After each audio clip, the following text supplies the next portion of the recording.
Bwana Yesu asifiwe. Watu wa Mungu, Bwana Yesu asifiwe. Ninakukaribisha kwa ajili ya ibada. Naamini ya kwamba haujarauka bure. Wewe ambaye tayari uko hapa kwa ajili ya kumwabudu Mungu katika maombi, natamani nikupe neno la imani. Usife moyo, usichoke.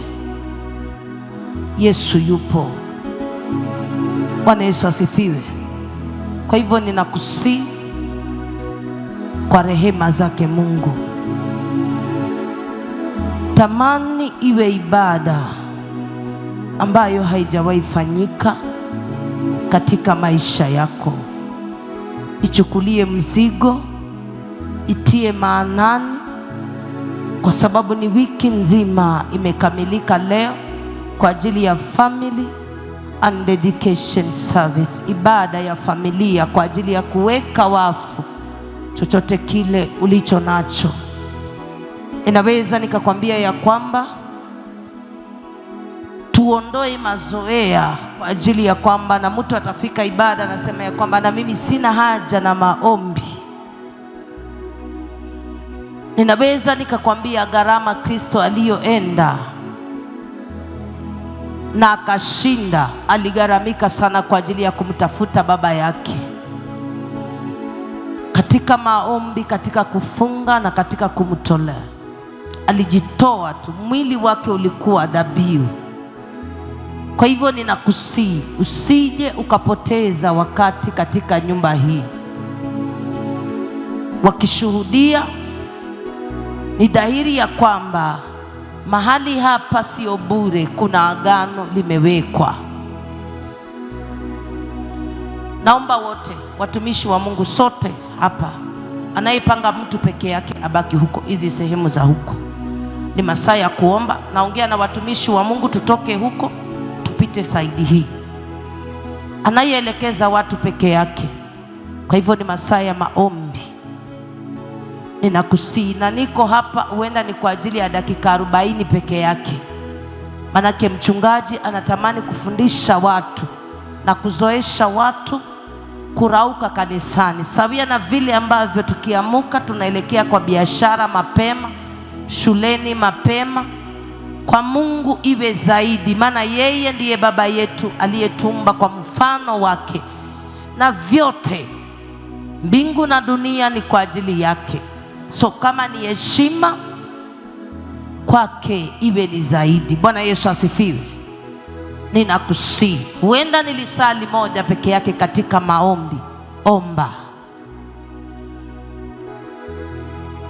kile utakachotaja, kile utakachonena, natamani kitoke katika hicho kinywa, ujaze na moto wa maabudu.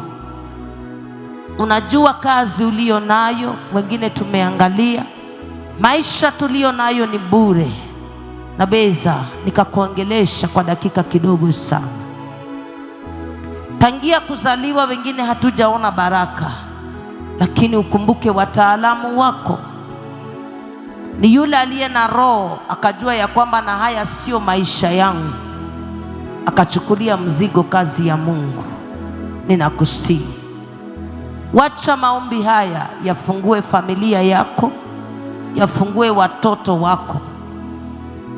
Ukiona tabia za shetani, ni wakati ambapo watu wanaomba na mwingine ako serious, anaenda nje. Kilicho ndani yako ni kizuri, shetani anakipiga, usije ukakombolewa. Kwa sababu gani? Mchungaji atakapoomba na ukaona nguvu za Mungu zinatawala, ni ile nguvu aliyo nayo ndani yake. Je, wewe mwenyewe ukiitafuta, si itakuwa kinga kule ambako unaenda? Bwana Yesu asifiwe. Kwa hivyo ni muhimu kwa ajili ya roho yako, usikubali shetani akutoe katika maombi. Usikubali wakati wa kuomba uko busy unaangalia TV. Usikubali mwanangu. Wakati wa kuomba ndio masaa ya shetani anakuambia keti chini, anakupa udhaifu na unyonge. Usikubali. Bisha mlango. Anayebisha haketi, anayetafuta huwa hajalala, yuko macho, amebeba silaha, anatafuta watesi wake na kuangamiza ili abarikiwe. Amen. Kwa hivyo ninakusii, maombi ni ufunguo wa kila kitu. Ndiposa kwa nyumba hii hakuna anayefika mahali hapa ukaona tumeanza jambo lingine. Maombi kwanza. Tunaweza tukajitakasa, maana hakuna mwingine anayeweza sema ya kwamba na mimi naweza peke yangu. Never. Uliye naye nyote wawili watatu, Yesu yuko pamoja nasi. Kwa hivyo unaweza ukainua imani yako. Aliyeketi, simama kwa miguu yako. Kipindi hiki natamani ya kwamba kiwe faida na bora kwa ajili ya kila mmoja, mtoto, mtu mzima. Ni masaa ya maombi. Vile ambavyo ulitamani kwenda nyumbani kwa Bwana, umefika na karibu sana, jisikie uko nyumbani, na ni masaa ya maombi. Kwa hivyo natamani kila mmoja ajiunganishe. Unaitutazama ukiwa nyumbani, mtu wa Mungu, ukiwa barabarani, kwa shughuli zako unazozifanya, ninakukaribisha kwa ajili ya maabudu. Naweza nikasema ni wiki ilikuwa ya kuweka wafu chochote ulicho nacho, mwanangu, uliye mataifa ya nje. Pasipokuwa na madhabahu, Waarabu, Wahindi, Wazungu watakuweza. Tafakari yale yote unayopitia, jiunganishe na Kristo aliye baba wetu, atakutendea. Hajawahi ona mwenye haki na akamuacha. Wakati wa maabudu, hata ukiwa ndani ya gari, mwambie Yesu, nisafiri salama, nitenganishe na mitego yote ya giza njiani. Unganisha familia yako, unganisha watoto wako, unganisha visa yako. Tunapoomba, uliye kwa biashara, tamani Mungu akuwezeshe, maana hata macho ya uchawi iko. Maandiko nasema, na ufalme huu ni ufalme wa vita, walio na nguvu watauteka. Je, ni madhabahu gani ulio nayo anayokusupply na nguvu za Mungu? Ninakusihi, omba kana kwamba hujawahi omba tena. Mikono yote miwili juu, popote pale ulipo, kila mmoja, na ufunge macho, ishara ya kumwambia Yesu, nanyenyekea, niko mbele zako, sina mwingine. Ninapoangalia maisha yangu, jamii yangu, kazi yangu, biashara yangu, Yesu, kama sija kuhusisha, mimi ni bure. Wako hapa Bwana Yesu, tuko hapa kwa ajili yako. Mtu wa Mungu, unaweza ukanyenyekea mbele za Bwana. Kila mmoja tafakari maisha yako na ukaweze kunyenyekea katika maabudu. Unaweza ukafungua kinywa chako na ukaanza kuomba. Natamani ukaweze kumwambia Yesu, jinsi nilivyo nikague na nikaweze kutubu. Nenda tu mbele za Bwana, kila mmoja mwambia Yesu, niko tayari kwa yale yote unayotamani kunitendea. Sina rafiki, nimebaki peke yangu. Wote walionipenda wameniacha. Baada ya mateso ni kwako Mfalme. Unaweza ukanyenyekea na ukamwambia Yesu jambo katika moyo wako. Unaweza ukamwambia Yesu, majira kama haya ni wewe na sina mwingine Mfalme, ni wewe na sina mwingine Ebeneza. Kanisa, inua tu sauti yako majira kama haya. Kila mmoja mlilie Yesu kwa masaa tulio nayo, kwa dakika tulizo nazo. Natamani ya kwamba ukajiunganishe katika kipindi cha maabudu, na kisije kikawa cha kawaida. Neema ikaweze kukubeba yale yote unayotamuka. Natamani ya kwamba yafanyike ngazi ya baraka zako, wakati ambapo tunamwambia Yesu, tunakuja jinsi tulivyo, tufinyange ukatuwezeshe, hatuna mwingine pasipo wewe. Inua sauti yako mbele za Bwana, tumrudie Yesu asubuhi njema leo. matendo yake ni makuu, hajawahi tuacha. Wacha tukanyenyekee, tunapopungua yeye akaongezeke. Tawala, tawala mfalme, unayeyaweza yote ni wewe Jehova Shama. Mwanzo wetu mwisho wetu ni wewe Baba. Tunatamani kubisha asubuhi njema leo, tunatamani tutawaliwe na wewe, tunatamani tuongozwe na wewe, tunatamani uweza wako na nguvu zako Baba ukaweze kutawala hata ni nyumba hii. Tunatamani ibada hii na madhabahu haya Yesu wangu ikaweze kuongozwa na wewe. Tunaposhuka mfalme wa Israeli, wewe ukaweze kutawala ibada hii Yesu wangu. Kila nafsi na ileta mikononi mwako, mkubwa kwa mdogo, mfalme wa amani, tajiri hata na masikini, mwenye fedha asiyekuwa nazo, sote Bwana Yesu tumeunganika mahali hapa. Unayejua siri yetu Baba yangu, unayejua siri ya machozi yetu, unaweza ukatutawala asubuhi njema leo. Unaweza ukanena nasi majira kama haya. Unaweza mfalme wa amani, wakati ambapo Bwana Yesu unapozuru wengine, naomba hakika usije ukatupita. Tawala, tawala aliyefika, tawala, tawala aliye njiani, tawala, tawala anayeanza safari, tawala wote Bwana Yesu, hata walioko nyumbani Baba, aliyoko hata mataifa ya nje, wote watawaliwe na wewe. Tunaponyenyekea na kurudi kwako, tutawaliwe na wewe Bwana Yesu, tuongozwe na wewe mfalme wa amani. Wakati ambapo mwanadamu sio chochote, wakati ambapo mwanadamu hafai, wakati ambapo mwanadamu hata mawazo yake sio mawazo yako, Yesu wangu tunarudi kwako. Msalaba wangu unahitaji neema na gharama. Msalaba masia wangu unahitaji unyenyekevu. Tuko mbele zako Baba. Ni lini Bwana Yesu unaweza pata pumziko la milele?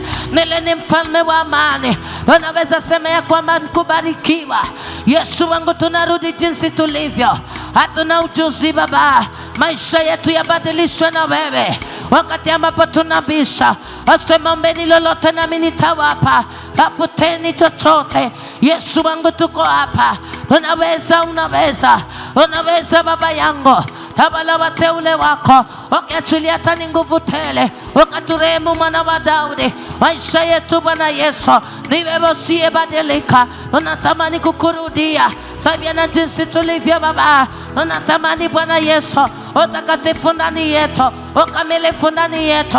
Maana ulimwengu Baba uliojawa anasa, ulimwengu umejaa maneno, ulimwengu umejaa vikwazo, ulimwengu umejaa mauti. Tunatubu Bwana Yesu, wengine mauti Baba tulisababisha kwa ajili ya taabu. Yesu wangu unasemaje? Tunatubu Bwana Yesu. Kila mmoja inua sauti yako, natamani tukaweze kunyenyekea.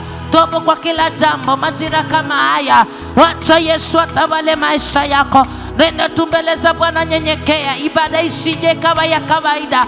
Yesu akaweze kutawala kila mmoja. Maisha yako yabadilishwe. Ikiwa mwanadamu anaishi rohoni, kama ni roho yako ibadilishwe asubuhi njema leo. Lata ibada hii ifanyike manukato. Yale yote tuliyonena, tuliyotenda mabaya, tuliyoyawaza kwa dhihaka na dhulma zote tunazopitia, wengine maneno yetu yanavuka mpaka. Inua sauti yako, hasira ya Mungu isije ikawaka katika madhabahu haya. Yesu atuokoe, anasema njooni kwangu nyote mliolemewa na mizigo mizito, nami nitawapumzisha. Wewe zidi kunyenyekea, mwambie Jehova Shama unayetawala milele, nihurumie. Yesu wangu ninatubu, damu yako ya thamani ikaweze kunitakasa asubuhi njema leo, ikaweze kuniondolea tamanio la dhambi, maagano yote na kila vifungo kwa maisha yetu zikaweze kung'olewa kwa jina la Yesu. Kila mmoja omba popote pale ulipo, kabidhi maisha yako kwa Yesu. Hautaweza peke yako, hautaweza peke yako, muhusishe Yesu. Hautaweza. Safari hii inahitaji neema, safari hii inahitaji uwezo. Pasipo Kristo kukushika mkono, hautaweza peke yako. Nenda tumbeleza Bwana. Kanisa, tuombe majira haya, tumwambie Yesu akahusike kwa ajili ya maisha yetu. Nenda tumbeleza Bwana ukikiri na kutubu dhambi zako. nenda tu mbele za Bwana akuondolee miungu yote ya kigeni. Wengine tulisukuma kwa anasa, mwambie Yesu akaweze kukuondolea. Hakuna mahali Roho wa Bwana atakaa kama ni pachafu na utelezi na manunguniko na masengenyo.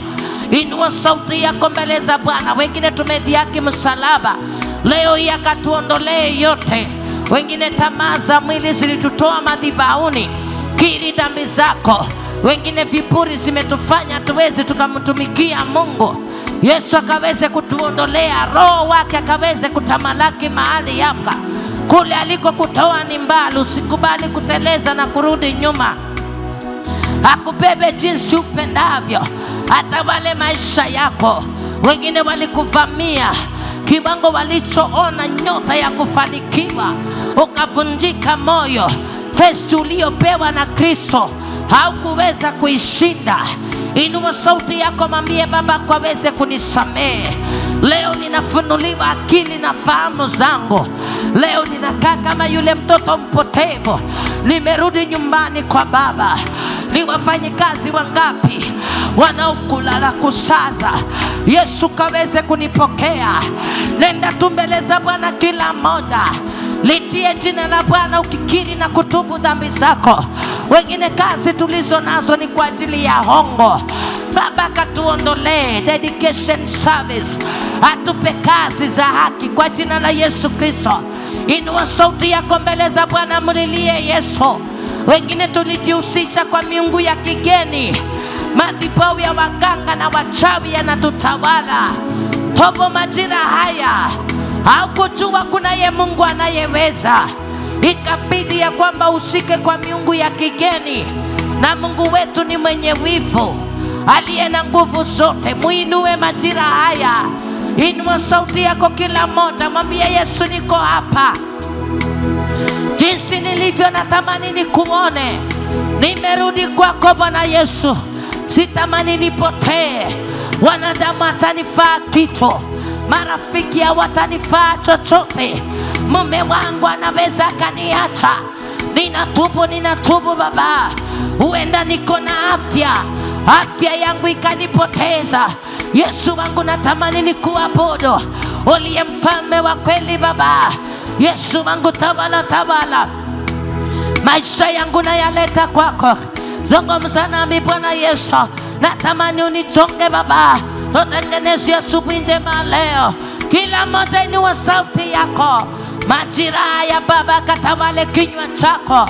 Roho ya maabudu na kutubu ndani ya kila mmoja.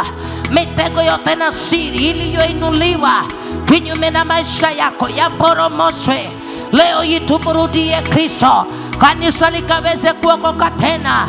Toda ilile kanisa la kwanza, Yesu akaweze kutupa uwezo na mamlaka, nguvu katika madhabahuni, nguvu katika kila kiti, nguvu katika kila muumini, aliye asha, aliye intercessor, aliye mchungaji, aliye mwimbaji. Yesu achilie uwezo wa kutubu majira haya. Hakuna siku kawaza kwa atakukula kondoo. Yesu atakusimamisha. Mchungaji mwema ni yule anayelinda na kutunza kondoo zake. Inua sauti yako mbele za Bwana, mwambie Yesu, unatosha, unaweza Baba yangu, hatuna wengine. Tutengeneze Baba, katika ibada hii tukuone Yesu, utonge jinsi upendavyo. Sema na mioyo yetu Baba. Wengine imejaa machozi, inabidia kwamba Bwana Yesu taabu zinatusonga, inabidia kwamba Baba hata matamko Bwana Yesu ni kinyume cha msalaba. Tusaidie Bwana Yesu, tusaidie Mungu wa neema. Tunatamani kukuona Baba, hata ufalme wa mbinguni. Ndipo sakauliza, nifanyeje ili nikaweze kuona hata ufalme wa mbingu? Lakini ukamwambia masira haya, nenda uuze chochote ulicho nacho. Wengine Baba mali zimetusonga, wengine Bwana Yesu ufalme wetu ni wanadamu, wengine Baba ufalme wetu ni shetani. Turumie Bwana Yesu. Madhabahu ya giza yanatutosha, madhabahu ya giza yametuchanganya, madhabahu ya giza Baba imekuwa ndilo tegemeo. Tusaidie Mungu wa neema, tusaidie usiyeshindwa, tusaidie mwenye nguvu zote.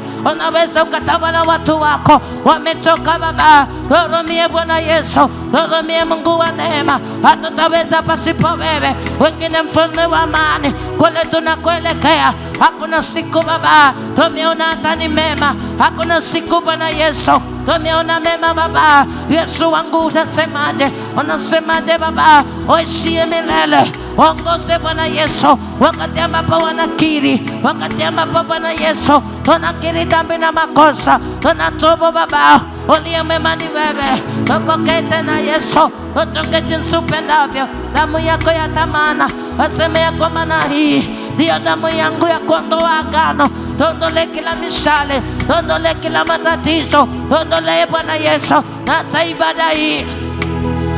Wengine Baba mioyo imevunjika, kule tulikotoka ni machozi na maombolezo. Yesu wangu tunakiri ya kwamba leo hii ukaweze kutubadilishia roho.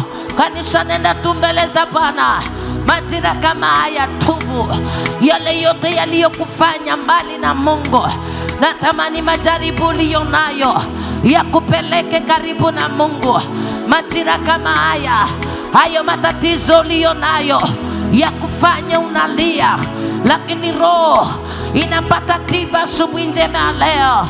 Natamani yale unayopitia ya kuwezeshe kunena na yeye, asikie sauti yako, akaweze kukurehemu, akaweze kukubadilishia roho mpya majira haya. Roho wa Bwana tawala watu wako Baba, usije ukakaa mbali nao.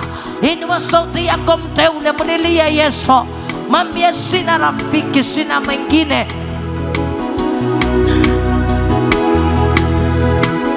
Uliye tabibu wa moyo wangu, uliye mtetezi wangu, uliye nguzo yangu ni wewe. Kila mmoja omba popote pale ulipo. Ina uwezekano ya kwamba umegonga mwamba. Yesu yuko hapa, anatamani ya kwamba aone mtu anayeitwa Danieli akaweze kumtetea. Hata kama ni jaribu la aina gani, hauwezi ukamkana Mungu. Hata kama ni taabu za aina gani, usije ukamkana. Inua sauti yako, anatamani Hana. Hata kama umechekwa mara nyingi, machozi yako na makamasi, Baba anakukumbuka leo hii. Tamani kujisongeza kwako, jipenyeze majira kama haya. Natamani Mungu anayeitwa yule mwanamke aliyetokwa na damu miaka 12, lakini siku moja akachoka na hayo mapito, akaona umati, lakini akamwambia Yesu, hata kama ni umati nitajipenyeza. Natamani niguse pindo la Yesu. Baba yangu, kaweze kunisamehe kwa yale yote nimepoteza. Niko hapa nipone, niko hapa nifunguliwe, niko hapa nimechoka na msaada wa mwanadamu. Kila mmoja inua sauti yako. Kanisa, omba majira haya, uweza wa Bwana uwe juu yako. Usikubali usingizi, usikubali udhaifu. Peleka shida zako kwa Yesu. Anayejua ameacha watoto wake wapi, anayejua ameacha mumewe kwa ulevi, hawezi akanyamaza kimya. Yesu, tunabisha kwako, urehemu kwa mara nyingine. Anayejua ameacha familia yake kiwa taabuni, hawezi akanyamaza kimya. Oh, Mairitima, tawala watu wako. Unatamani kukurudia Yesu. Yale yote tuliyowaza na kunena, Yesu wangu, kaweze kutupokea. Mara nyingine tuko hapa wakibisha Baba, wakitafuta Yesu, wakiomba Mairitima. Usije ukawaacha. Umbali tuliotoka ni wewe, umbali tuliofika ni wewe. Mechunguza mioyo yetu, metupima Baba, metupatia sawia na moyo yetu. Oh Baba, tawala tena mara hii moja Yesu. Inua moyo uliopondeka, inua moyo uliovunjika. Unawajua walikotoka, unawajua vilio vyao. Wamerudi kwako Baba, wakati ambapo tunajiunga na wazee 24, makerubi na maserafi. Baba, ni mbele zako tunakuabudu. Hatuna rafiki Baba, ni wewe leo bakie nasi. Natamani kusikia sauti yako wakati ambapo unanitengeneza. Wachonge tena Baba, wachonge mara ya pili. Hata kama tumeabudu nyumba, hata kama tunaabudu waume zetu, leo mioyo yetu inakutamani. Ondoa yote Baba, ondoa yote mairidhima, ondoa yote yasiyofaa. Ndani yetu ni hekalu lako, mili yetu ni hekalu letu, ni hekalu lako Baba. Hata kama tumewaza, hata kama tumenena, takasa Baba, takasa nyumba hii, takasa madhabahu yako, takasa mchungaji, nitakase na mimi, takasa Bwana Yesu watenda kazi, anga itakasiwe na wewe, barabara zote taifa la Kenya Yesu litakasiwe na wewe. Tunakurudia jinsi tulivyo. Asema hata dhambi zetu zinapokuwa nyeupe nyekundu kama damu, wewe utaziosha Baba ziwe nyeupe kama theluji. Wanabisha kwako tena. Hurumie Bwana Yesu. Yale yote tunayopitia yametufanya tuna amani. Yale yote tunayopitia yametufanya tuwaze mabaya. Oh Yesu, kawala wateule majira haya, kilio hiki mpaka lini? Waturehemu Bwana Yesu. Wengine hawalali, ndoto zinawasumbua ila usiku Baba wameshiwa mlango, wafukuzwa mairidhima. Komboa watu wako, komboa watu wako Baba.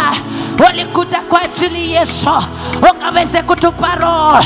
Injili ya Yohana ilikuwa ni kwa ajili ya toba.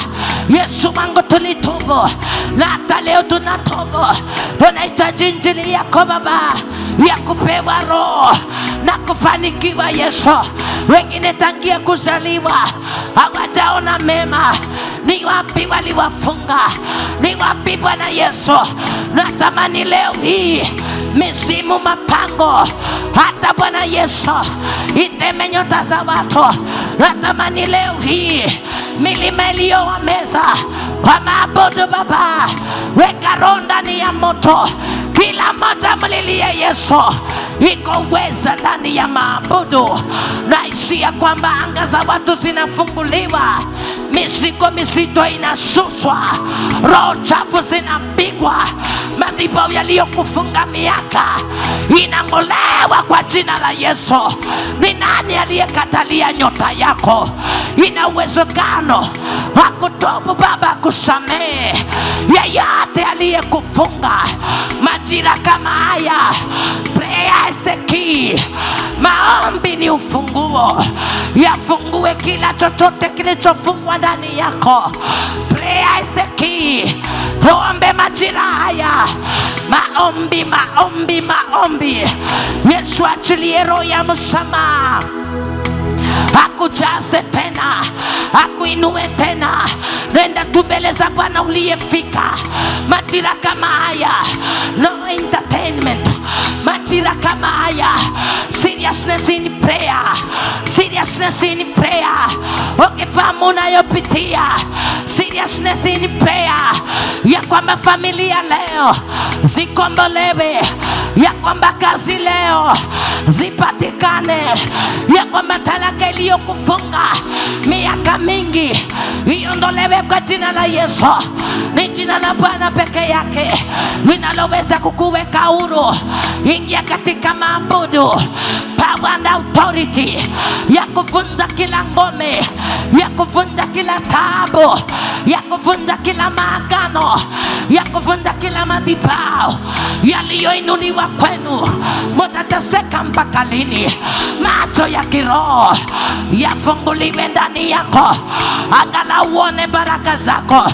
Macho ya kiungu yafunguliwe ndani yako, angalau yeyote aliyekufunga kwa ile kazi ulionayo. Wengine wengine tukiwaza ni chuki tu, wengine tukiwaza hata bosi hatupendi. Unafahamu ni kitu gani nilichokosea?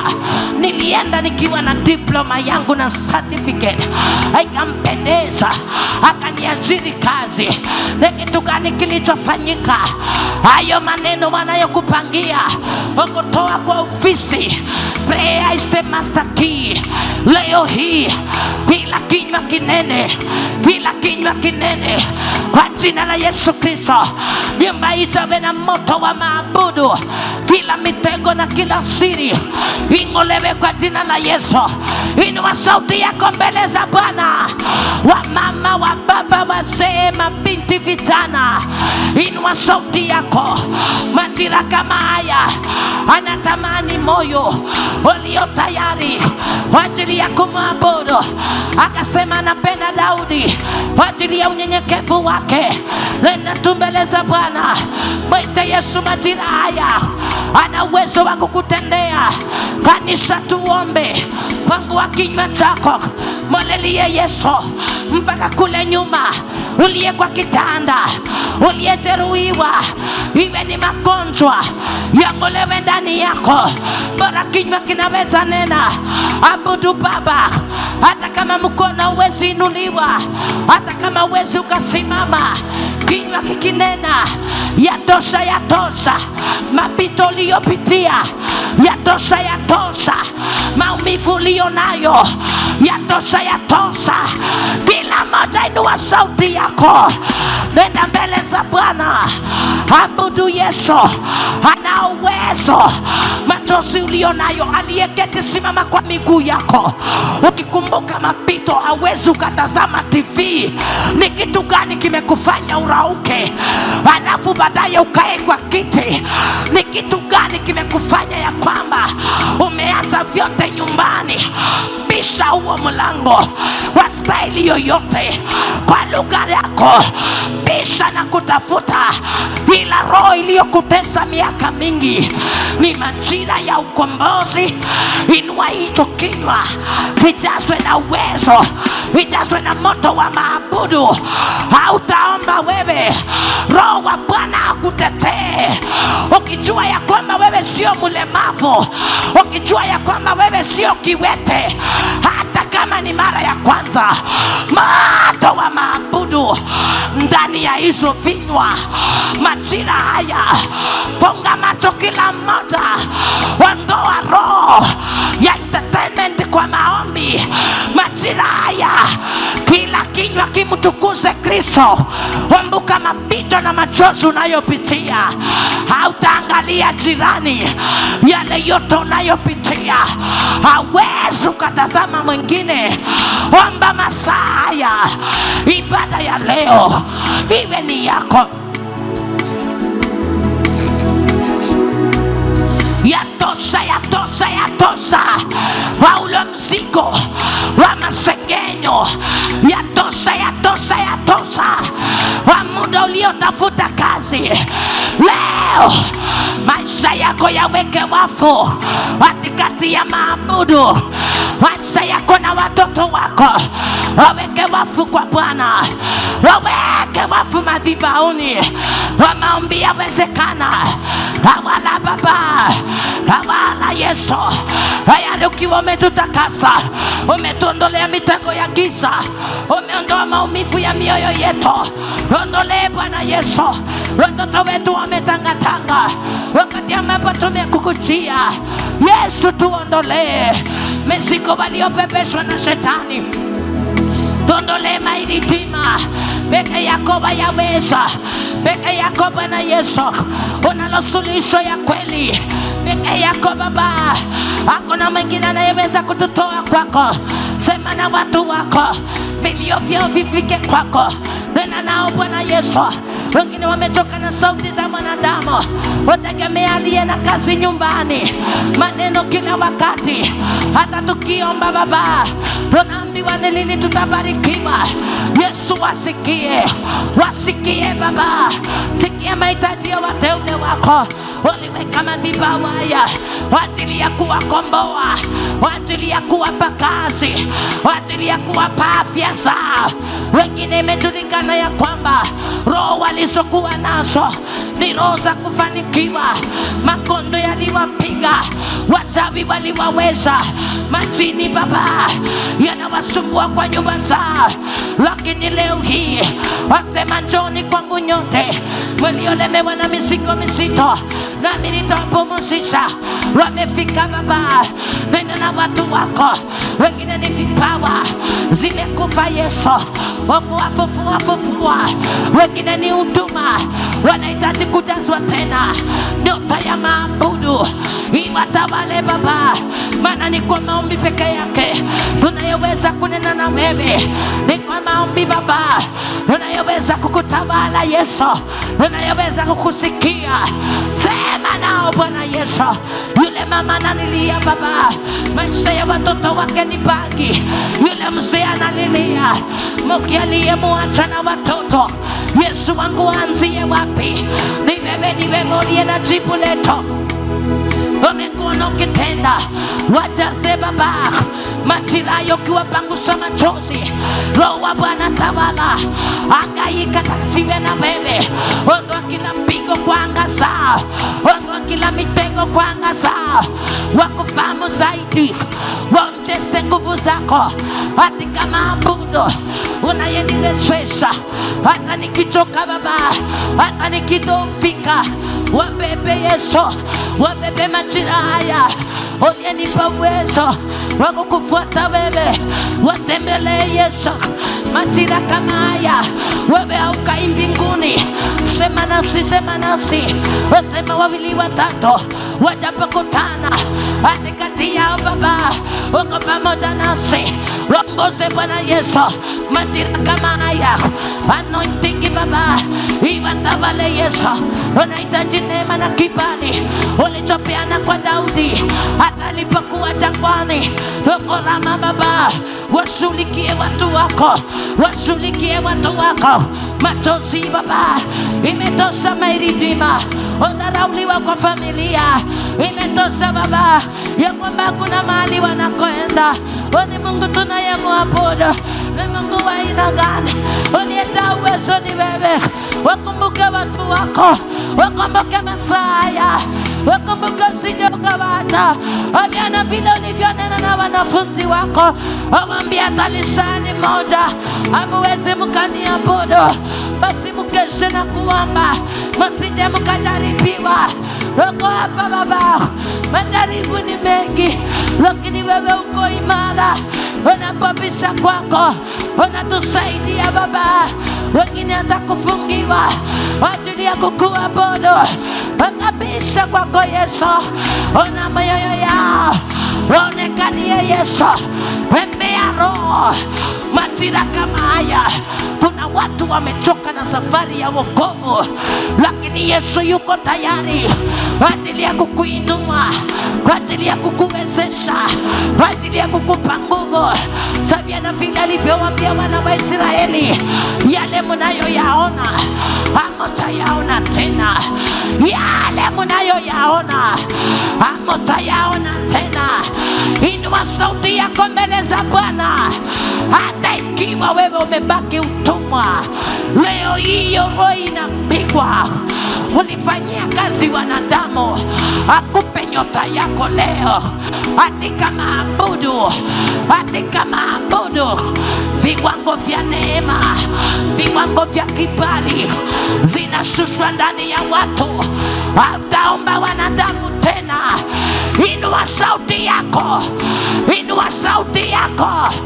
Yule jana leo na milele atawale kwa nyumba hii, ainuliwe kwa nyumba hii. Moto wa maabudu, moto wa maabudu ujaze nyumba hii. Wengine hawatajielewa majira haya, maana wamekumbuka taabu na mahangaiko. Hakuna kutulia, hakuna kunyamaza. Ni Yesu, ni Yesu, ni Yesu, ni Yesu. Majira ya Baba, wabebe jinsi upendavyo, wabebe kwa ibada hii. Roho tawala, hawataomba wao, wewe unahusika Baba, unahusika ndani ya maisha yao, unahusika majira haya. Wengine wanaishi nguvu kama upepo, hautajielewa maana wewe hauombi.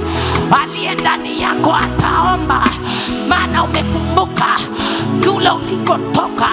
Mara ghafla Shetani akakuweza, lakini leo hii unapewa nguvu mpya, unapewa neema nyingine, unapewa kibali cha Mungu.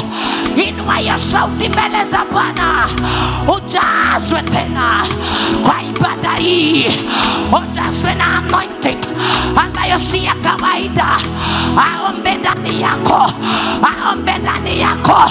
Ndiyo huyo msaidizi, ndiyo huyo msaidizi ameachiliwa kwa nyumba hii, ya kwamba taabu za ndoa zinaisha, ya kwamba mateso ya watoto yameisha. Leo hii, leo hii Yesu wangu tembea. Unajua mapito yao, hautanyamaza. Hakunyamaza kwa Hana, hakunyamaza kwa Danieli. Waguse, waguse Masaya. Una mtu alibisha mlango wa kazi, hajawahi ajiriwa, lakini dedication service katika maabudu anasema yu wapi mwanangu aliye tayari? Imetosha, imetosha. Power and authority ndani ya hizo vinywa, wanatolewa kwa vifungo vya giza, wanatolewa kwa roho ya mauti. Baba, baba, baba, watembelee hata wale wasioelewa. Anga imefunguka, naona mbingu zimefunguka, naona mbingu zimefunguka. Machozi ya wateule yanapanguswa, yanapanguswa. New life ni maisha mapya. Hata kama walikuroga, mamlaka na uwezo yanapenya ndani yako. Utapigana vita, utashinda.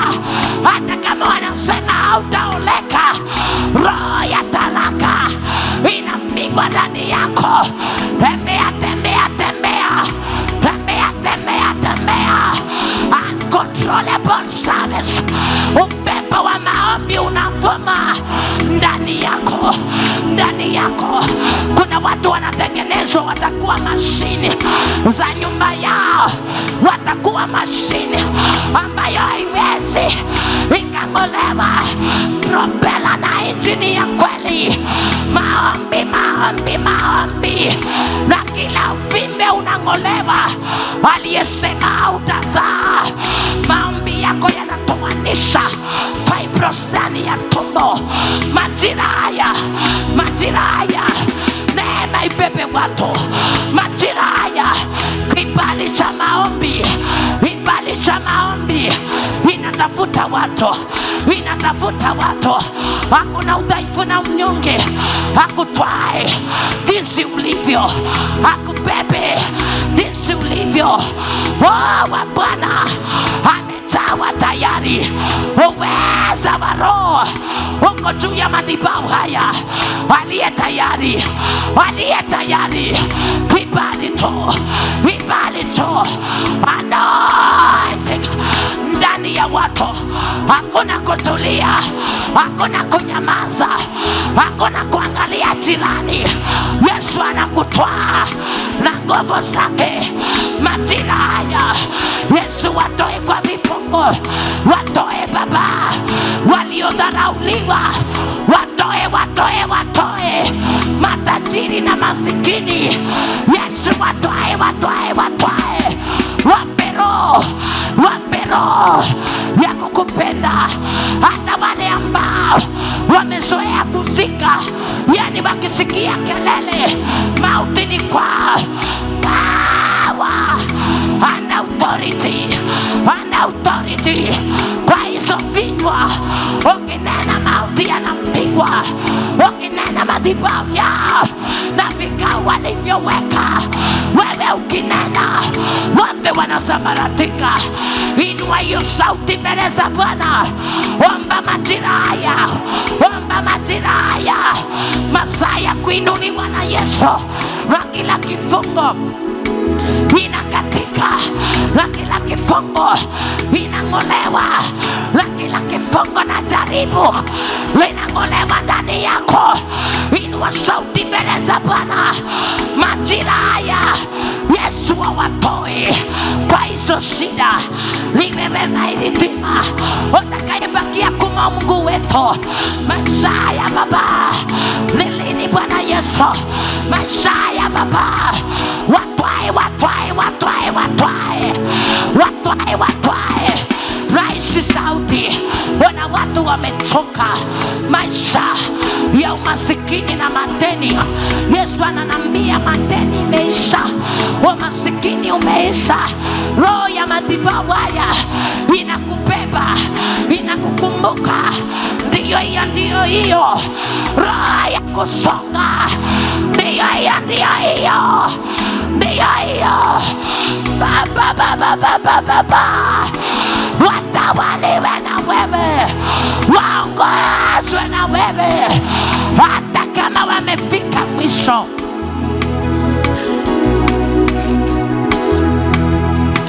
Leo unawabeba kule ulikonitoa. Yesu wangu watoe. Nakumbuka jinsi nilivyodharauliwa. Yesu, Yesu, Yesu, Yesu. Wana mtu Baba amechoka na hiyo hali. Ulimwengu amechoka Baba, ni kwako peke yake. Kanisa nzima, kanisa nzima, machozi yapangushwe leo. Mtoto wako atakosa school fees, mtoto wako atakosa karo. Wa ibada hii kuinuliwa na Baba, milango ikifunguka. Kama wakati wa Paulo na Sila, ikiwa waliomba, tuombe tu. Ikiwa milango ilifunguka, hata na yako leo hii ya afya itafunguka. Uliyesumbuka na magonjwa, uliyesumbuka na kifafa, omba tu. Uliyesumbuka na kansa, na pressure, na diabetes, magonjwa yaanze kupigwa. Musako wa radi ya moto kwa nyumba hii. Upige kila roho la maumivu ndani ya mili. Majira haya, hiyo roho ya presha sio yako, sio yako. Wa maombi yawezekana. Popote Petero alipoenda, ilikuwa ni afya, ilikuwa ni uhai. Hata majira haya, Yesu, Yesu, Yesu, Yesu, watawaliwe na wewe. Magonjwa ya maziwa watawaliwe na wewe. Roho ya nimonia ndani ya ing'olewe Baba. Ondoa yote Bwana Yesu, ondoa yote Baba. Magonjwa ya kuwaweka bodi ondolewe Bwana Yesu. Lini watapata furaha, lini watapata amani. Ongoza mioyo yao, wanakupenda Bwana Yesu. Ila mmoja inua sauti yako, mwabudu Baba kutoka ndani ya moyo wako. Mtajie yote majira kama haya, taja kila shida Yesu anaitoa ndani yako. Taja, taja, taja, taja. Roho gani inakutesa ing'olewe kwa jina la Yesu Kristo. Madhabahu yaliyoinuliwa kwenu, taja majira haya. Dedication service, chochote kile, hata kama ni kwa ajili ya mtoto aliyezaliwa mlemavu, mtaje. Hata kama ni babu na nyanya walikufa kwa ajili ya kansa, arthritis, asthma, taja majira haya. Ufunguliwe kwa anga yako. Yeyote alienda na nywele zako, nyota ikaenda, taja, taja, taja, taja. Uweza wa Baba umeachiliwa. Na kila roho inapigwa, na kila madhabahu yaliyoenda na nyota yako yanang'olewa majira haya. Kwa ibada hii kuna watu wataishi nguvu za Mungu katika ibada hii. Hakuna kujizuia. Prayer is the master key. Majina haya hizo taabu mnazopitia mtawezewa kwa maombi. Prayer is the key. Kila chochote kilichokutesa, wengine ni kwa ajili ya ndoa, wamelia, wamechoka, yuko msaidizi ananena na wewe.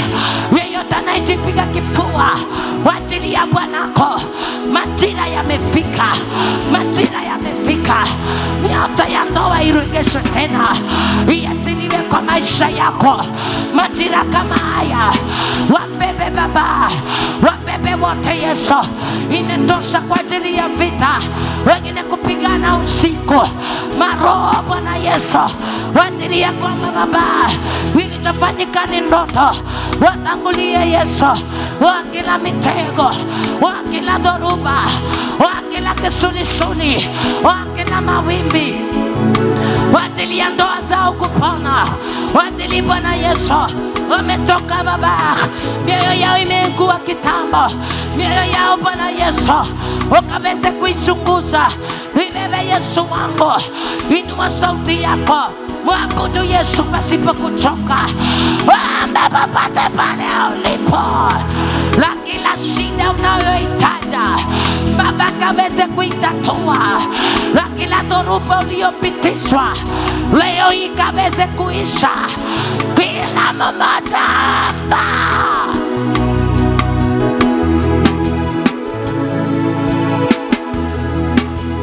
iwe ni roho uliyosukumiwa usiku, Baba naona moyo ulio tayari. Achilie uweza wa kushinda hilo jaribu. Ni mtihani gani uliopewa, utaushinda kwa jina la Yesu.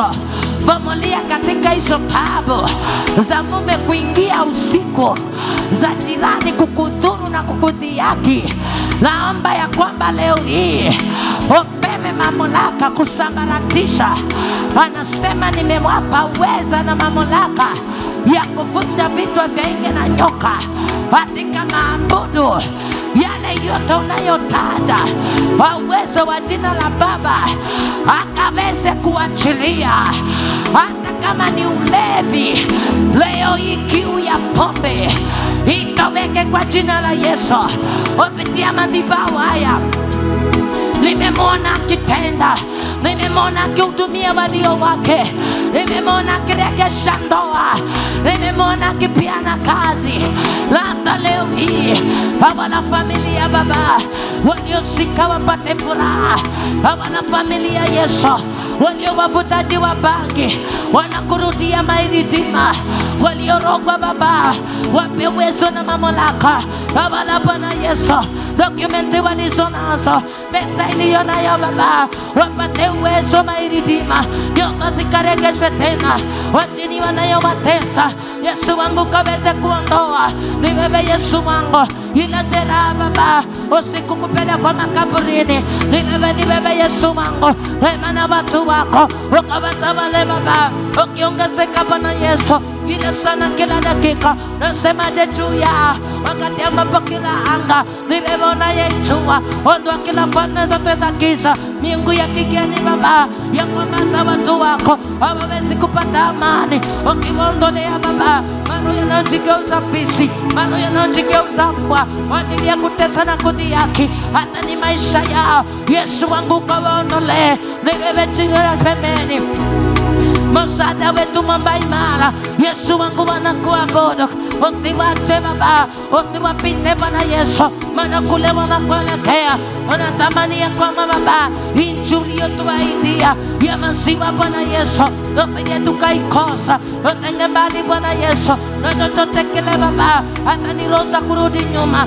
Utote Bwana Yesu unachohitaji kufanikiwa hatuwezi Baba. Yesu wangu kitenda ukiachilia Bwana Yesu mawazo mema ndani yetu, maana yale yote Baba yatokisoma ilitima, wala wote wazungumze na wewe, wala wote Baba, ila kilio Bwana Yesu ukaweze kusikia, na walio mbali Yesu wangu na wakabidi, wakati ambapo mamia na maelfu ya watu Baba unawaleta Yesu, ilivyo vyema tunavyounganika wakiwa Bwana Yesu unakuabudu Baba katika nyumba hii, ukitenda maajabu, ukitenda yaliyo yako, wasaidie wote Baba. Ni wewe, ni wewe, ni wewe ambaye haujawahi shindwa, ambaye haujawahi tuacha, unaweza kutuondolea confusion zote za kila aina, programu zote Baba. Ni wewe ukaweze kutawala kote ulimwenguni, anti zote 47 ukaweze kuwatawala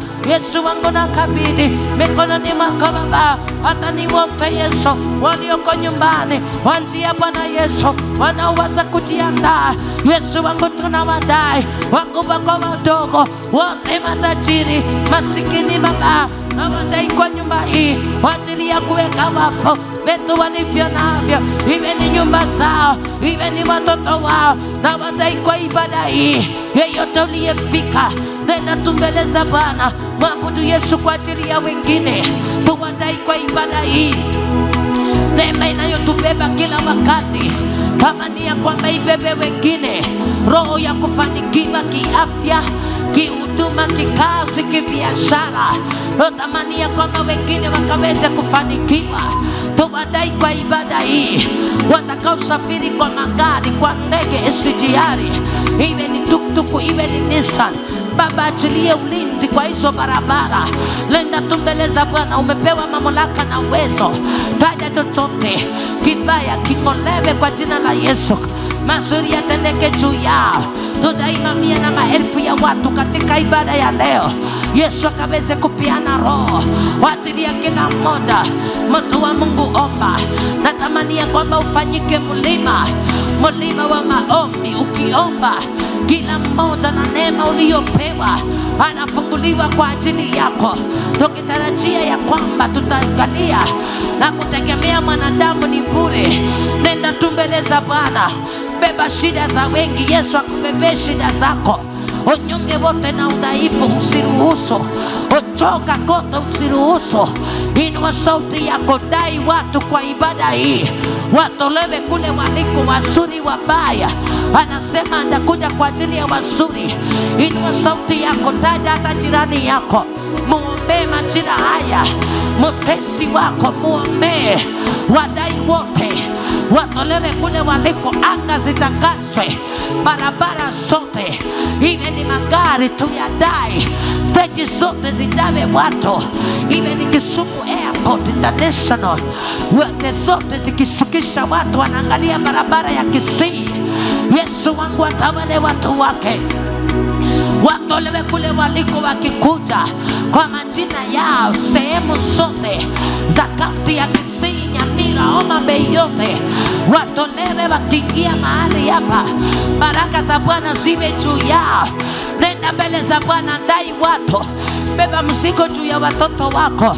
Wengine watoto wetu wanalewa, liwaishi, watoto wetu ni ngono. Inua sauti yako, wadai kwa Yesu. Roho chafu zimewatawala, wengine wamezongwa na Illuminati, roho za devil worshiper, majini, hawawezi wakaona nuru.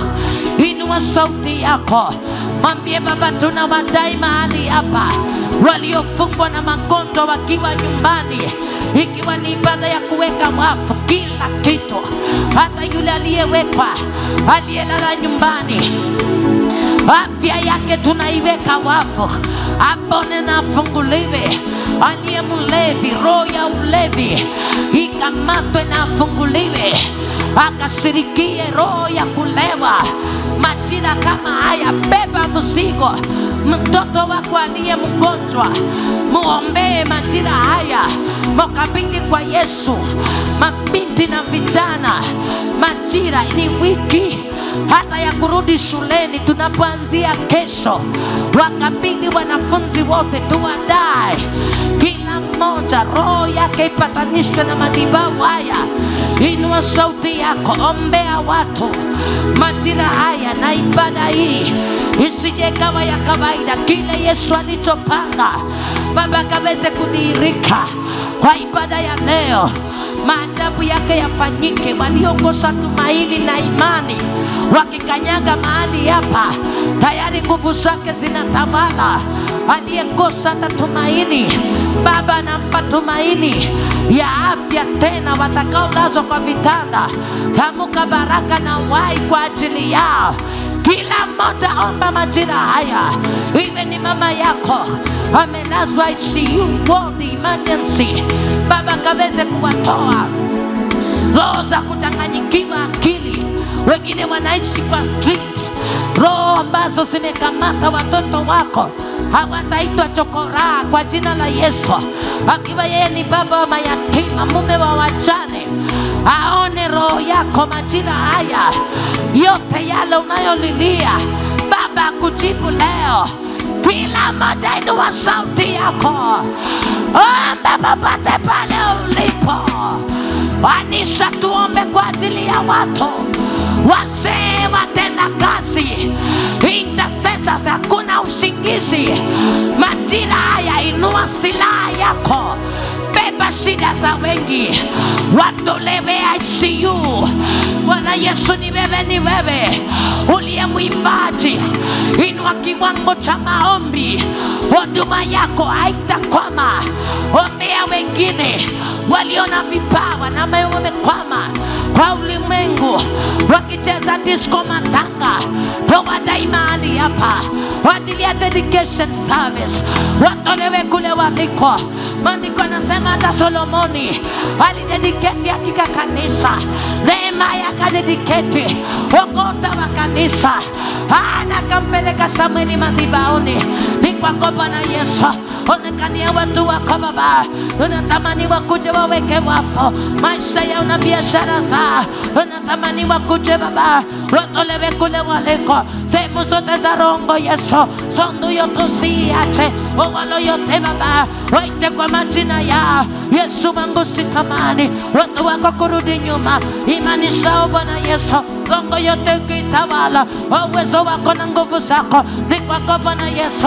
Unabisha milango Baba, watiliete watu na Nairobi yote Bwana Yesu. Kalakamba kalini, waite watu wako Baba, sehemu zote za Ukambani, Utawi mpaka lini Baba, Mombasa yote na majini. Nani aliye kama wewe? Waonyeshe njia zako, waonyeshe ukweli wako Baba, ya kwamba kwako kuna uwezo, ya kwamba kwako kuna laana tena. Wakuje wakuabudu, wakuje wanene na wewe, wakuje wakutumikie. Waite hata walevi Baba, washerati na wasinzi. Mbona Bwana Yesu ndoa zikivunjika Baba, machozi ya wamama, machozi ya wababa wanakuletea wewe. Waite wote wakuje, ndoa zipate amani. Kila pingamizi za hasira zing'olewe Bwana Yesu. Hasira yako isije ikawaka juu ya watu wako. Walipona maovu Baba, wamwambia hata ni Noa aweze kutumia mfunje, ajenge hata safina. Yesu wangu tuondolee dhoruba zote Baba, dhiaka zote Bwana Yesu, na uchafu wote wa uovu kwa ajili ya taifa la Kenya. Tuhurumie Bwana Yesu. Waite kote kote Baba, auti zote 47 waite kote kote Bwana Yesu. Yesu mwata na waipuye, nani aliye kama wewe? Tirare yote Baba, wangekusanya watu wako, viuga yote Bwana Yesu, wakombolewe kwa jina lako. Na koro Baba, ukiondoa kila pigo, ukiondoa kila dhoruba zote, wote wakujue Bwana Yesu, wote hata wanene na wewe, hautanyamaza kimya kwa ajili ya ibada hii. Tukufahamu Bwana Yesu, tukujue zaidi Baba. Nasema juu ya Kenya, hiyo koro yote na jogoo, waganga wote Bwana Yesu waliojipanga kuangamiza, watabi wote Baba, soneka yote Bwana Yesu, hautanyamaza kimya. Hata sehemu Baba za Nyanza yote, watu wako wakujue. Sehemu zote za Kesondo, watu wako wakufahamu. Menyengwa yote Baba, wote wakinuliwa na wewe. Kijauri yote Keroka, nani aliye kama wewe? Nani aliye kama wewe Baba? Wote ukitetea watu wako, wafunguliwe kwa jina lako. Waite wote walete, wanaorogwa usiku, watolewa kwa vitanda. Waite wote walete, wajue ufahamu wako, wajue nguvu zako, wajue neema yako. Na kuna usalama Baba, wamechoka Bwana Yesu, waite wote wakuje, usiwache kule waliko. Liyetupa neema ya kukujua, liyetupa neema ya kukupenda, walete wote kwa majina yao, wakoseshe amani kule waliko, wanaofanya kazi mochari, ukawafunde hata kazi Baba, wajili watu wako waishi, waite waombe uhai. Wewe ndiwe njia ya uzima na kweli Baba, waite watu wako wakuje kwako, wasije wakaenda kwa shetani. Waite watu wako Baba, ufalme wako uko na uwezo, uko na utajiri tele, na baraka umetuahidia. Watuambia katika kitabu Baba ya Kumbukumbu la Torati, na kwamba tukikuheshimu na kuzifuata njia zako, ewe Yesu tatubariki, tatubariki Baba, hatutakuwa mikia, tutakuwa vichwa Yesu. Nena na watu wako, hawataomba Baba, bali watapeana. Yesu wangu, tembea, hawatakuwa Bwana Yesu watu wa kuitwa laana. Wewe utawaita heri, watabarikiwa mashambani, watabarikiwa mjini, watoe kule waliko. Usiwache Baba, usiwache Bwana Yesu. Atuambia tukiwa na imani ama punje ya haradali, unaweza wambia hata mlima huu ukaweze kusonga Baba. Usije ukaacha watu wako, wako na imani ya kwamba ukiomba mahali hapa nguvu zako zinashuka na zinatembea Baba kule waliko Bwana Yesu. Usije ukawaacha, ingia katika maabudu. Uliyefika kwa nyumba hii, natamani ya kwamba ubebe imani kwa ajili ya wengine, iwe ni kwa ajili ya maisha yako. Beba tu imani, tuombe kwa ajili ya wengi. Ibada ya leo iwe ni kipindi gani, iwe ni program gani, Baba kaweze kuitawala. Kila mmoja inua sauti yako, mwambie Yesu, sitachoka Baba yangu, sitanyamaza. Natamani uwezo wako, waite wote Baba, usinyamaze kimya. Matioko yote Bwana Yesu, mauti kila siku tuondolee Baba, mosoto yote Baba. Ni kitu gani tulikukosha? Tunatamani tukujue, usamehe Bwana Yesu. Waite wafunguliwe. Hadi lini Baba maandiko tutasomewa na tuwezi kubadilika? Tubadilishe Yesu. Amri zako 10 Baba, wasema wewe ni Mungu mwenye nguvu, tusiwe tusizini, tusije tukafanya makano yote yasiyo yako Baba. Tuondolee, tusishuhudie majirani uongo. Ondolee Bwana Yesu lililochukizwa na tatizo ndani ya maisha yetu. Ibariki Matiako uliyeipa neema, wamama kwa wazee, vijana kwa mabinti, watoe kwa ufukara, watoe kwa masikini, waone baraka zako. Wakinunua magari, wanunue Baba, wanaonunua pikipiki, wawe pamoja na wao Yesu. Waite Matiako, raganga yote Baba, na wakabidhi kwa madhabahu haya, iwe ni madhabahu ambayo meweka roho Baba ya kutawala watu wako, iwe ni madhabahu ambayo kila mmoja akisujudia anatoka na furaha Baba. Wapanguse machozi sehemu za Nyatieko Baba, yako yote Bwana Yesu, ya Mataro hata na town, Kisii yote, daraja moja, daraja mbili Bwana Yesu, yako wateule wako. Yeyote aliyevunjika moyo, msimamishe Baba, usije ukakaa mbali nao. Niwe uliye wateula, metupa watoto, metupa wana wa kulewa. Tupe nguvu Bwana Yesu kusimamisha kazi yako. Tupe nguvu Baba, hata kama ni dhoruba Yesu tukaweze kuzishinda.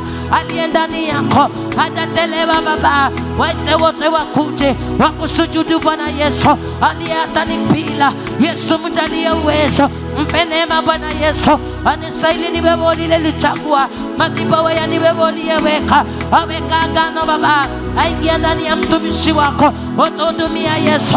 Usije ukaacha kondoo zikahangaika Baba, zikapotea Bwana Yesu. Asema ya kwamba ni bora kondoo moja itakapopotea, zote 99 Baba. Mchungaji usiacha, wadilie kutafuta yule mmoja, akimpata ni furaha tele. Baba yangu sikubali kondoo zako zipotee. Watunze Bwana Yesu, watunze Baba. Unatamani chakula kilicho bora kila saa, unatamani Bwana Yesu chakula kilicho na uwezo. Washibe Bwana Yesu. Inua vyombo Baba, inua imani zao, inua imani zao, wasichoke wakiwa kwa geti. Haya, unaachilia ukombozi departmenti zote Baba, unaachilia tani roho wako ukaweze kuzitawala. Wena maajabu Bwana Yesu, yeyote anayeanza safari tayari ukimkomboa, wakombolewe nyumbani, wakombolewe barabarani, hata ndani ya kanisa, wakombolewe Baba, wapone magonjwa sugu. Roho ya HIV ikamatwe na ipigwe, roho ya kansa ndani yao, throat cancer, blood cancer, Yesu wangu kiwaondolea. Imetosha Baba, kansa za zicho, watu kusikwa kwa ajili ya kansa, hiyo roho ikamatwe kwa anga. Imetosha Bwana Yesu, uliye na uhai wetu ni wewe. Toyache yote ya kale, ukombolewe leo hii. Magonjwa yote yasiyokuwa na tiba, wengine wametembea hospitali hawana msaada tena. Yesu, inua watu wako, wape imani ya kuishi. Afya uliyotuachilia wawezeshe Bwana Yesu. Ulipeana afya kwa madhabahu haya, sasa wengine hawawezi wakatuona, lakini sio eti tumelazwa, umetupa uhai na uzima wa bure. Yesu wangu, peana kwa watu wako, usije ukawanyima, usije ukawaacha Baba. Tunatamani ya kwamba siku zote washuhudie mema yako.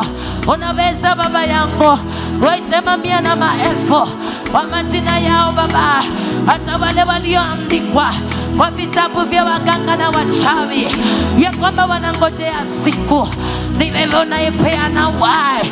Siku 3 ukakufa, ukafufuka Baba, ya kwamba uko tena kaburini, wewe unaishi milele.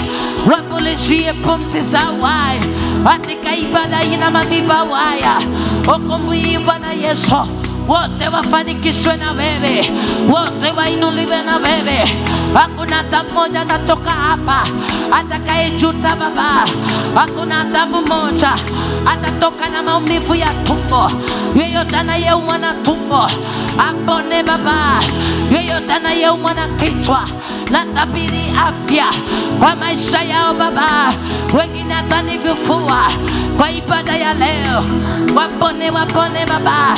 Dedication kwa ajili ya afya zao, afya ulionipa, afya uliyopeana kwa mchungaji uliyemtoa mbali, kwamba uhai na pumzi, kwamba Bwana Yesu maagizo kwa ajili Baba hata ya madhabahu haya.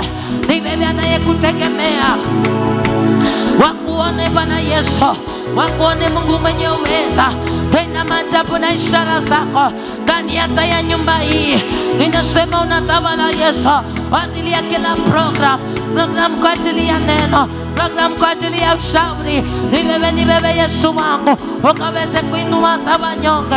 Ni wewe Bwana Yesu, hatawahi tuacha, hatawahi acha watu wako. Sema nasi Baba yangu, ninasema tunaweza kwa ajili ya madhabahu haya. Ipendeza neno Baba, wewe ukaweze kuhusika na yeyote atakayefika, gari lake tayari, uwezo wa usalama ukiwa juu ya maroho barabarani, yakamatwe Baba. Ongegeuza mpaka kujigeuza mbwa, ongegeuza hata nyoka. Yesu wangu, kwa uwezo wako ukaweze kuachilia upendo ndani ya watu wako. Hakuna vikwazo Baba, unganishe pamoja, unganishe na madhabahu haya, unganishe na mchungaji Yesu wangu, kamtawale, unganishe na mashirika, unganishe na mimi. Wenda Bwana Yesu, siku moja nitavunjika moyo, wenda safari hii itanichosha Baba, wewe ukanisimamishe. Wenda hata macho yangu yataona mabaya, mikono yangu Baba itashika kisicho chema, na hata miguu yangu itatembea mahali pachafu. Ewe Yesu kaniepushe, ewe Yesu kaniwezeshe. Natamani nikujue zaidi na zaidi, natamani ukaniondole yote yasiyofaa. Unganishe pamoja Baba, ukaweze kuona mwisho wa maono haya. Usiwe na mmoja Baba yangu, hata kama ni kwa ajili ya udhaifu, udhaifu ukitutumia tu, hata kama ni kwa ajili ya ulegevu au unyonge. Bwana Yesu, wewe ukatuimarishe. Unaitumia vyombo dhaifu na ukaviimarisha tena. Yesu wangu, sije ukanyamaza tunapokuita, tunapobisha, ukaweze kutuitikia. Awala maisha yangu Baba, awala watu wako, awala mchungaji yeyote aliyefika Baba yangu, kaweze kumtawala Ninasema ni asante Baba kwa ajili ya kipindi cha neno. Kila mmoja inua sauti yako, mwambie Yesu tu unaweza. Tafakari kwa ajili ya kila program, kipindi cha neno, mwambie Baba kaweze kuhusika. Kipindi cha ushauri na maombi, uliye mchungaji, nenda mbele za Bwana, ombea ibada kwa kina. Programu zote kabidhi, hata vyombo kabidhi, technician, roho ya confusion kila wakati ikaweze kuachilia vyombo kusivi na dukuduku. Baba akaweze kuimarisha hata technician, akaweze kuimarisha waimbaji, roho ya kuchanganyikiwa akaweze kuimarisha media yote. Ibada ya leo Yesu akahusike kwa roho wake, akaiongoze, akaitawale media yote. Baba akahusike, iwe ni binti, iwe ni kijana, iwe ni mzee aliyeoa na akaolewa. Inua sauti yako, beba hilo hitaji, ombea programu za kanisa, hata kama ni ujenzi, zikabidhi kwa Bwana, la wote wakaweze kufunguliwa. Programu hata ya kuombea document kwa ajili ya kuweka wafu. Inua sauti yako, usichoke mteule. Majira kama haya, inua sauti yako, chochote ulichobeba, iwe ni passport, iwe ni certificate, iwe ni mchanga, iwe ni vazi, iwe ni mchanga wa shamba, inua sauti yako. Hiyo yote ni programu ya leo. Inua hiyo sauti, omba popote pale ulipo. Aliyeketi, simama kwa miguu yako. Uweza wa Roho ukikutawala, hautalala, hautasinzia. Inua hiyo sauti, tunaombea programu za kanisa. Majira haya, kipindi cha neno, ushauri, ukombozi, cha sadaka kwa ajili hata ya shuhuda. Yesu akaweze kuzitawala. Yesu akaweze kuinua kipindi cha neno. Neno liwe ni nyundo, wavunja na kubomoa maagano na kila magonjwa, siri zote za devil worshiper. Hilo neno lipige. Inua hiyo sauti, majira kama haya, inua hiyo sauti, kila mmoja.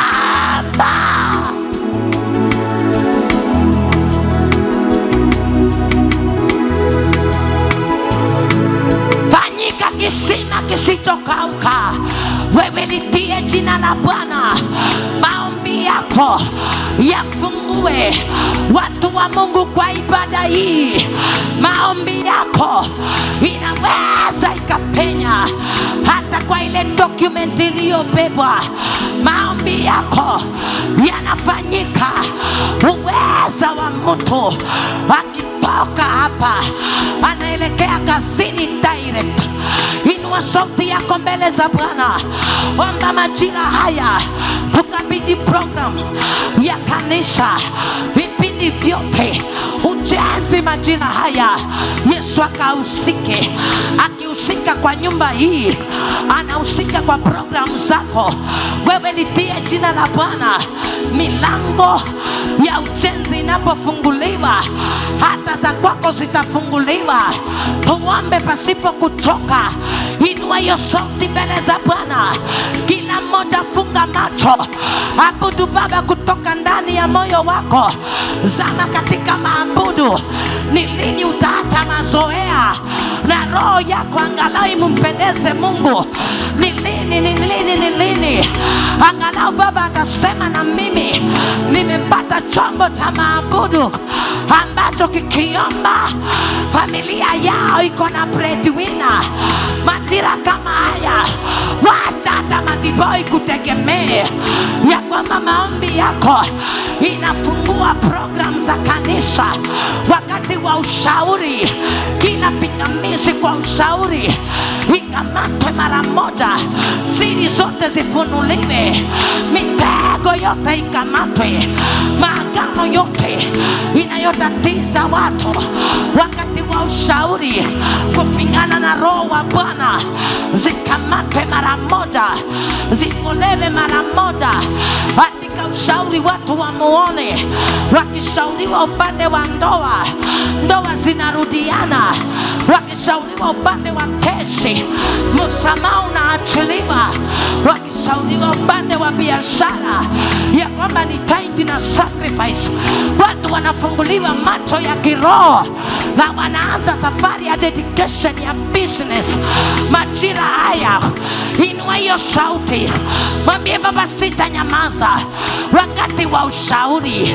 Popote nilipokosea, mimi nitanyenyekea nisikie sauti ya Bwana. Inua hiyo sauti wakati wa ushuhuda.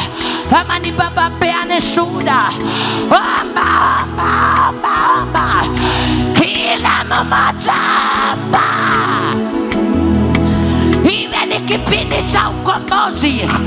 Mapepo yakamatwe na maagano yavunjwe.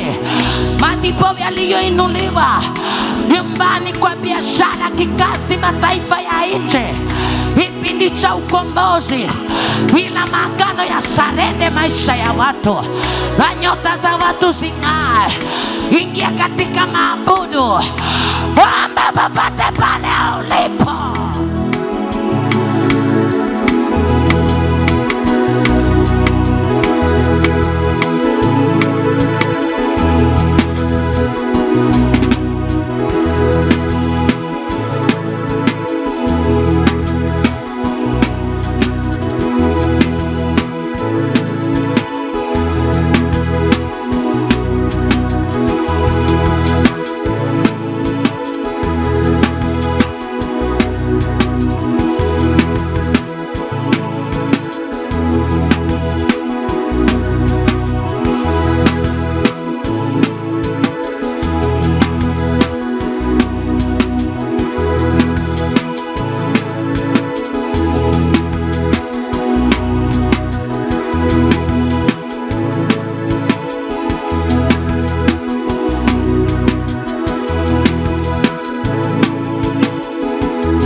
Mwambie Yesu akaweze kutawala kanisa lake, akaweze kutawala madhabahu yake.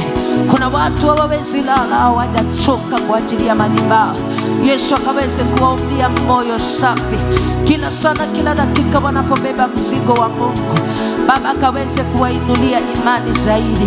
Nenda tu mbele za Bwana, usije ukachoka wala kuangalia jirani.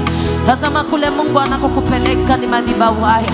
Madhabahu haya yakaweze kuwa matakatifu na safi mbele za Baba. Ikiwa kuna kikwazo chochote, ikiwa kuna mtego wowote, Yesu akaweze kutuondolea. Yeyote anayeenda madhabahuni na kulia, Baba akaweze kusikia hiyo sauti, akaweze kusikia hiyo kilio. Ni madhabahu kuwa na nguvu za Mungu, kuwa na uwezo wa kupeana roho. Nikumbuka pale madhabahu yaliyonitendea, naweza nikalia machozi, naweza nikachoka, lakini nikikumbuka aliponitoa siwezi nikahangaika. Ni Yesu peke yake akaweze kututetea. Twende tu mbele za Bwana, tafakari maisha yako, maagano yote na kila siri zote. Baba akaweze kuondoa, na programu za leo zikaweze hakika kuwa ni kumbukumbu ndani ya wengi. Roho zikaweze kuachiliwa kwa madhabahu haya. Ni wewe Yesu wangu, hujawahi badilika. Na tupenda tangia mwanzo Baba, na tuwezesha kila sana, kila dakika. Ni madhabahu yanayopeana roho atayauzaa. Kile kilio Bwana Yesu kwa ajili atayauzaa. Wakati wa neno Baba, iwe ni maneno ya kinabii, Yesu kiachilia ndani yao walio majambazi. Iwe ni kipindi cha neno, maneno ya kinabii Baba yatakayonenwa kwa ajili ya nyumba hii, kwa ajili ya watu wako. Yesu wangu kaweze kuachilia. Ni wewe mwanzo wetu, ni wewe mwisho wetu Baba, tunazidi kunyenyekea. Iwe ni kwa ajili ya kipindi cha sadaka. Umetufunza, umetujuza mengi. Programu hizo bado Bwana Yesu tunazichoja. Sadaka ziwe harufu nzuri, manukato takayefika madhabahuni kwa ajili ya prophetic numbers. Yesu wape dedication of life, dedication of business, dedication Baba kwa ajili ya education. Usije ukanyamaza. Masomo Bwana Yesu iwe chanzo cha baraka zao. Kama ni nyota washazaliwa nazo, Yesu wangu zikatimie. Wachawi wasije wakapata nafasi, waganga wasipate nafasi. Yale yote waliowaza kwa ajili ya wateule, leo hii Bwana Yesu yabomolewe. Na watu wako Baba wakaweze kushinda milele. Na watu wako Bwana Yesu wakaweze kutoka hapa na ushindi. Iwe ni kwa ajili ya ukombozi. Yesu wangu ingilia kati, wakombolewe Baba, wabarikiwe Bwana Yesu. Roho zao zikawe salama, mitego yote na siri, madhabahu iliyoinuliwa kwa ajili ya maisha yao, ewe Yesu kaweze kutamalaki. Tumishi wako mtumie zaidi, na zidi kumtabiri. Mempa kazi Baba ya kuhubiri Injili. Nani aliye kama wewe? Yale yote aliyopitia, mekuwa wa baraka, mekuwa mwema. Tunatamani utuunganishe pamoja, tunatamani umunganishe na watenda kazi, munganishe na washirika, niunganishe na mimi, patanishe na madhabahu yako kila sana, kila dakika. Yesu wangu kamuongoze. Mtu wa Mungu, nenda tu mbele za Bwana, ombea mchungaji. Majira kama haya amefanyika Baba, amefanyika hakika mlezi mwema. Wengine tuliingia masikini, leo tumetajirika. Roho yake imebidi ya kwamba ikatutawale. Wengine tuliingia wagonjwa na tunazidi kuendelea kupona. Baba kamuwezeshe na kumupa nguvu. Roho ya uinjilisti tuidai zaidi na zaidi, hata bakia Matieko Baba muimarishe. Kaunti zote 47 zinamhitaji. Huduma hii na ministry hii izidi kuendelea zaidi. Taifa la Kenya, uwezo wa madhabahu ya New Life uende kote kote. Mataifa yote yajue ya kwamba kunaye Mungu anayeweza yote. Amtumie zaidi na zaidi. Inua sauti yako, kabidhi mchungaji kwa mafundisho, kwa ushauri. Yeyote yule anayeshauriwa Baba kaweze kunena, kinywa chake ikaweze maneno kutoke na miale ya moto. Mavazi yake popote pale atakapokanyaga na kutembea na kuingia, Baba kaweze kuushika. Omba tu popote pale ulipo, beba mzigo wa mwenzako. Majira haya Baba kaweze kumuwezesha. Mauti ya mapema anapotaja watu waishi maisha yao, hicho kifungo cha majeneza kila wakati na kuchimba kaburi iwe ni mwisho kwenu. Inua sauti yako, usinyamaze kimya, mbebe majira kama haya. Injili hii na msalaba huu unahitaji gharama. Ikiwa amejitoa, amefanyika mwanapunda, Baba mbebe zaidi na zaidi. Kwa neno lake tufunguliwe, masaa nayosimama marefu, Baba akaweze kumwajalia neema, akaweze kumpa kibali. Kaunti hii waokoke walevi, waokoke wazinzi, waokoke majambazi wakisarenda, waokoke waliokataliwa, waliovunjika moyo. Kupitia na yeye Baba akaweze kumuimarisha wasiopendana, waliopotea. Chochote kile atataja kwa madhabahu haya, wote warudi nyumbani. Wasiojenga watoke hapa na wakajenge. Wasiozaa, akitaja ujauzito unashikwa na watu wanaendelea, na Penina anapigwa. Inua sauti yako mbele za Bwana. Wengine tulikuwa na kesi zimeisha, hicho kinywa kijawe na baraka tele. Hekima ya Mungu ikaweze kumbeba. Hakuna jambo Solomoni alilohitaji kwa Kristo, alihitaji hekima. Ndiposa wale wanawake wawili wazinzi washerati, mmoja alipolalia watoto wake walipeleka kwa Solomoni, lakini Mungu akampa uwezo wa kuwa na hekima. Tudai hekima yako ikate juu yake. Anaposimama mahali hapa, hekima ikamuongoze kila sana, kila dakika. Ulezi mwema, maelfu na mamia ya watu yalelewe kwa taratibu za Mungu. Waliong'olewa kwa vifungo vya giza wakaweze kupata roho. Inua sauti yako, mkabidhi mchungaji kwa sekunde, kwa dakika za kuhesabu. Omba popote pale ulipo, uliyefika. Mwambie Baba, natamani roho ya madhabahu haya, aliyeweka agano ni yeye. Niunganishe na yeye Yesu, mahubiri yake, mienendo yake, matendo yake Yesu yanipendeze. Ondoa roho ya wizi ndani yangu, sababu na jinsi ambavyo anatunza sadaka za wateule, kubarikiwa na kununua magari na kuwa na afya, kununua pikipiki, kununua mashamba, wachawi wakipiga na waganga. Ewe Yesu kaweze kunipa hiyo neema. Katikati ya wachawi nikaishi, katikati ya waganga nikaishi, katikati ya walio na magonjwa ya kupoza nikawishi. Maana damu yako unganisha mfupa kwa mfupa na ngozi kwa ngozi, nyama kwa nyama. Yesu niumbie huo moyo, natamani nikujue zaidi. Wakati ambapo namchunguza moyo wake na kujua na kupenda, nichunguze na mimi, nipatanishe na yeye. Yesu wangu ni wewe, ni wewe. Awala mtumishi wako Baba, maroho yanayotesa wachungaji yasije yakamuona. Mondole yote Baba, mufinyange na ukigo wako, mujenge ukitoa Yeriko uliowekwa wafu Baba. Hata na Nehemia ni wewe usiyeshindwa, wamtawale ukamuongoze siku zote Bwana Yesu. Akuona ukitenda, usiwe na roho Baba ikaweza kututenganisha. Usiwe na roho Bwana Yesu ikatenganisha kondoo hizi. Mujalie neema zaidi na zaidi. Munganishe na technician, munganishe na keyboardist, munganishe na drummist, munganishe hata na guitarist.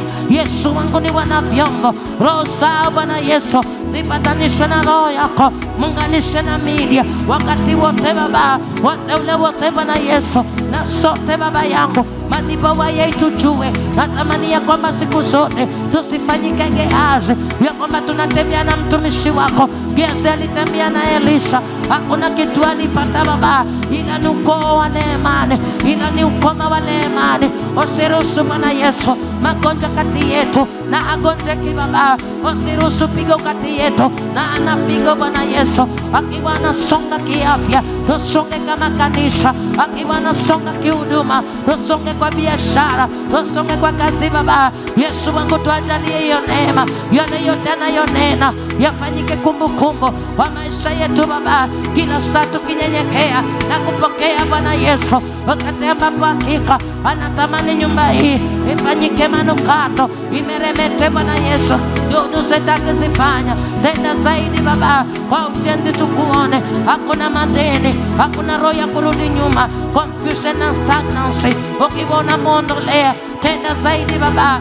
Mwezi wa 4 wewe unaachilia neema, mwezi wa 5 kibali zaidi Baba, mwezi wa 6 2025 hakuna jaribu Bwana Yesu, wewe unazidi kumpa nguvu. Tenda mfalme wa amani, ibada hii hakika ifanyike zaidi na zaidi, ushindi wako Baba ukaweze kumtawala, neno lako liwe nyundo, kipindi cha ushauri mtumie zaidi, wote wabarikiwe, wote watolewe kwa vifungo, kipindi cha ukombozi cha sadaka Baba kamtumia zaidi na zaidi. Asante kwa ajili ya uweza, kipawa cha wokovu Baba, liyempa neema na kutawala maeneo haya Bwana Yesu. Hautawacha wateule wako watenganishe kwa vifungo.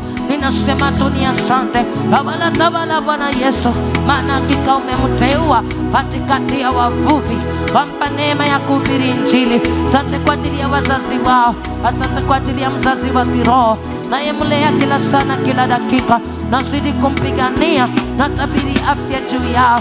Hakuna mauti ya mapema kwa ajili ya watumishi wa Mungu, taifa la Kenya na viongozi wote. Yesu wangu nasema tu ni asante, kizazi hiki nazidi kukichovya Yesu wangu kakitangulie, na ninasema tu ni asante.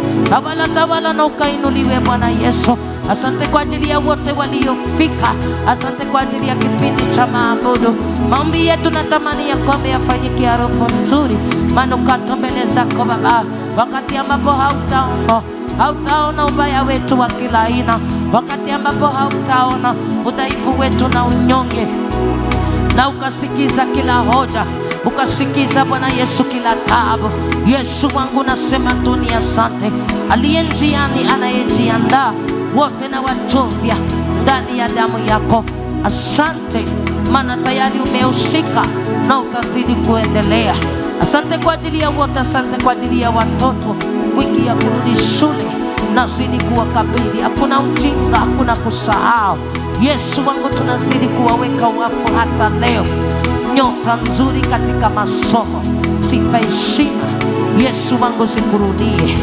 Ibada hii iko mikononi mwako, ukaiongoze mwenyewe. Roho wa Bwana tawala, na hata masaa kama haya tunapojivalisha silaha za vita ambao ni damu ya Yesu Kristo na ule ulinzi wa Roho Mtakatifu, tunapoinuka kinyume na kila roho, maagano yote na kila vifungo ndani yetu, kila mmoja ingia tu katika vita vya kiroho. Aliyeketi simama kwa miguu yako, ingia tu katika vita vya kiroho. Pigana na roho inayokutesa, pigana na maagano ya nyumbani kwenu, pigana na ufalme wa kimapepo. Ing'olewe ndani yako na ufunguliwe. Kemea, kemea, kemea, kemea, kemea. Uliyeingia, uliyeanza maombi, wakati wa vita ni wakati wa vita. Usije ukawa na huruma. Tumia mikono yako, haribu kazi za shetani. Roho yoyote ndani yako, miaka mingi talaka, miaka mingi madeni, taja hizo roho. Majira kama haya upewe silaha ya kuharibu na kuvunja madhabahu yote yaliyoinuliwa kwenu. Kila mmoja ingia tu katika vita vya kiroho.